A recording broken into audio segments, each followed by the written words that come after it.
And let's then move on to this conversation now. The recent tavern shooting in Soweto has laid bare the socio-economic issues that the community of Nomzamo, informal settlement in Soweto, battle on a daily basis. Now, high crime rate, no electricity for years are some of the issues they've raised. But this incident has also raised the importance of strengthening community policing forums in some areas. Let's speak now to Jacob Masilela, who's a Gauteng Provincial Community Police Board Chair. Thank you so much for your time this evening. Let's start with, CPFs, or community policing forums, as some call them. They're the first point of call for communities when they're in distress, or it's supposed to be, especially where they are operating in communities. Yet you go to an area like Nomzamo informal settlement, you go to other areas as well around Soweto. That is not the case. They're not there. What is happening? So we take that as certain things happen, and from time to time we realize that we need to reignite. I think the president earlier this year mentioned that the CPF need to be reignited. And a part of that in Gauteng, we found that we started there to talk to community in blue. So because of COVID-19, I think we delayed. We could be far by now in terms of rolling out some of these initiatives in trying to fight crime. But as you know, crime is a social problem. It's me knowing my neighbor looking after my back and the kids and so forth. That's how we raise, and that's how society is supposed to live. What we see now happening is outside the space of a human interaction, because you're having unheard of mass shootings that are happening in our times, and unarmed, people, innocent people are being shot. So that is bigger than even what you can talk about community participation. But the role that we play comes also as a force multiplier, and which means you are then trying to introduce a new team that we call Community in Blue with the certain training, so close to your police reservist line, so that we are able also to at some point use the intelligence and the community intelligence that the community can make it available. The question here is that what happens with this in intelligence that the community will make it available? Because at times one finds that it's not actually utilized properly, and that's the problem. The trust between the police and the community, it's every day's work and preparations. And you must have seen some of the cases where communities will give this information, but it depends. I'm not saying that all the information is correct, but it's important that crime intelligence and all those that are making decisions in that space, counterintelligence and all that, utilize this. Because the truth of the matter is, there's no way that certain people can plan this. We can see this has been properly planned some way. And there's been a lot of WhatsApp social media threats made. We're not sure whether that is emancipating from some of the happenings that we have seen last year. I think July has become our worst month. We are cursed in July, if I can put it that way. So we don't know whether there's some kind of revenge that are taking place. You will remember that there's a lot of been operational crime allowed that taken place in Pimville, around Club Spruit and all that. And in that, you must have found that there are people that are not very happy with. You remember, when there's the acts of crime and criminality, some people are benefiting from that. So, pardon me for coming in there. You talk about, communities and the information that they bring forward. But one of the other things that we've seen as well is that given the Afrobarometer study, for example, that was done to say that trust is at an all-time low in the police by the community, some people are viewing police officers as corrupt and saying that they don't even want to give their information because they themselves may then be put in danger.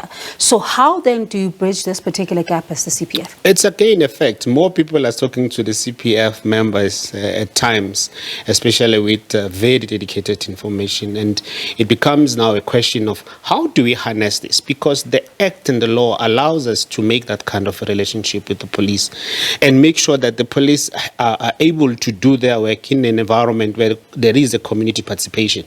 But it's an ongoing process, if I can be honest with you, because 1 month you find that you're working very well with your law enforcement, 3 months down the line. And as you know, acts of crime and criminality are opportunistic tendencies.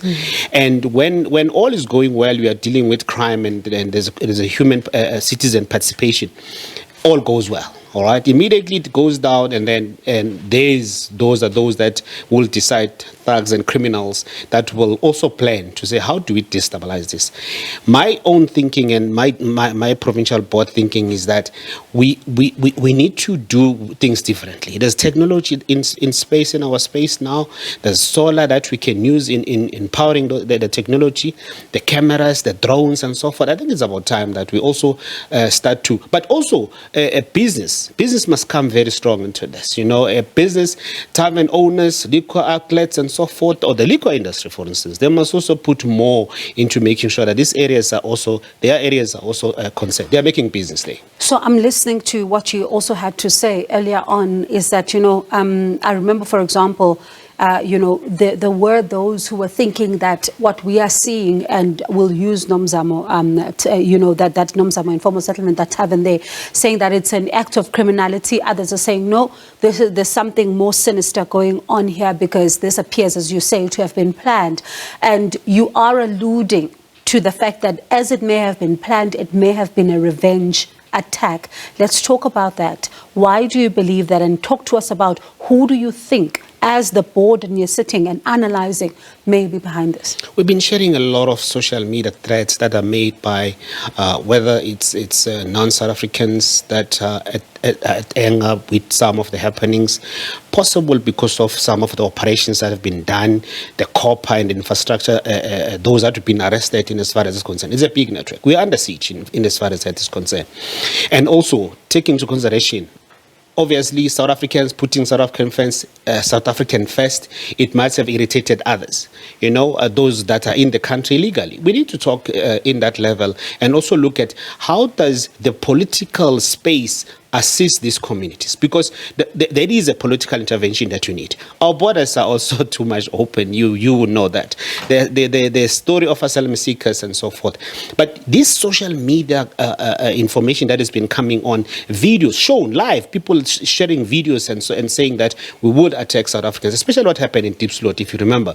We will attack South Africans, we'll fight back. We are actually encouraging all non-South Africans to take arms and start to attack South Africans. For no reason that me and you can sit down and say this is a genuine reason.